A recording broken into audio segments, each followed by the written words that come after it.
Assalamualaikum warahmatullahi wabarakatuh. Kami dari kelompok 4, Teknologi Lemak dan Minyak. Tak kenal maka tak sayang. Maka perkenalkan kelompok presentasi kami yang beranggotakan Abelia Fadila, Ciara Alia Ramadana, Marifa Indarwara Gandini, Najla Rizka Duyanda, Trisna Marliana Sari, dan Yola Ashara.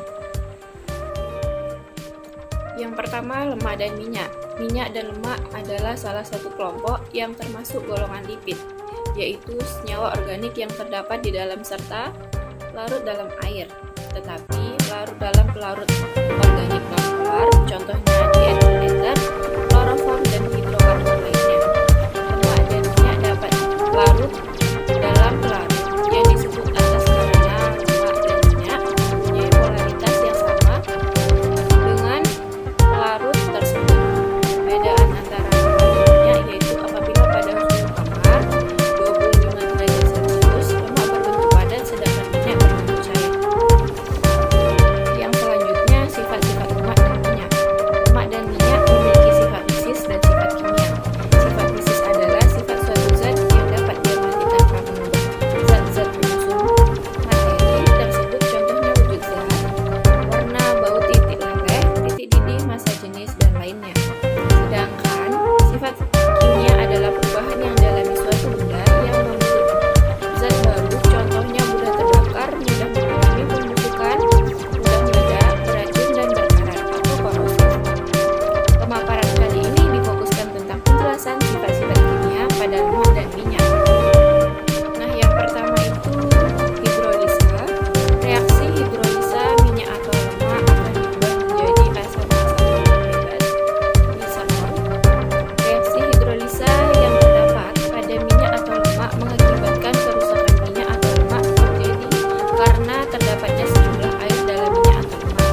Misalnya pada penggorengan bahan makanan yang lembab dan terdapat jumlah air dalam minyak atau lemak tersebut. Reaksi ini akan mengakibatkan ketegikan hidrolisa yang menghasilkan bau tegik pada minyak tersebut. Selanjutnya yang kedua, oksidasi. Proses oksidasi ini dapat berlangsung bila terjadi kontak antara sejumlah oksigen dengan minyak atau lemak. Terjadinya reaksi oksidasi ini akan mengakibatkan bau tengik pada minyak. Hal ini yang disebabkan oleh otooksidasi radikal asam lemak tidak jenuh yang ada di dalam lemak. Otooksidasi dimulai dengan pembentukan radikal-radikal bebas yang disebabkan oleh faktor-faktor yang didapat mempercepat cahaya, panas, peroksida lemak atau hidroperoksida, serta logam-logam berat seperti cuprum atau yang dikenal dengan tembaga, lalu ferum atau yang dikenal dengan besi, dan yang terakhir mangan. Yang ketiga, hidrogenasi. Reaksi hidrogenasi ini dilakukan dengan menggunakan hidrogen murni dan ditambahkan serbuk nikel sebagai katalisator. Setelah proses hidrogenasi selesai, minyak didinginkan dan katalisator dipisahkan dengan cara penyaringan. Hasilnya adalah minyak yang bersifat plastis atau keras yang tergantung pada derajat kejenuhan. Proses hidrogen akan mengikat ikatan rangkap asam lemak tidak jenuh, sehingga akan mengubah jumlah dan letak ikatan rangkap yang mengakibatkan sifat fisik dan kimianya juga akan berubah. Pada beberapa minyak atau lemak, kadang-kadang dilakukan proses hidrogenasi dengan tujuan untuk memperoleh warna. Yang keempat, esterifikasi. Proses esterifikasi bertujuan untuk mengubah asam-asam lemak dari trigliserida dalam bentuk ester. Reaksi esterifikasi dapat dilakukan melalui reaksi kimia yang disebut interesterifikasi atau pertukaran ester yang didasarkan pada prinsip transesterifikasi Friedel-Crafts. Dengan menggunakan prinsip reaksi ini, rantai pendek dalam asam lemak seperti asam lemak dan asam kaproat yang menyebabkan bau tidak enak dapat diukur dengan rantai panjang yang tidak menguapkan. Yang kelima, FFA atau bilangan asam lemak bebas. FFA atau yang lazimnya disebut sebagai asam lemak bebas adalah asam lemak seperti oleat, linoleat, stearat, dan lain-lainnya yang tidak diikat oleh molekul gliserida. FFA juga dapat mengindikasikan suatu kualitas minyak.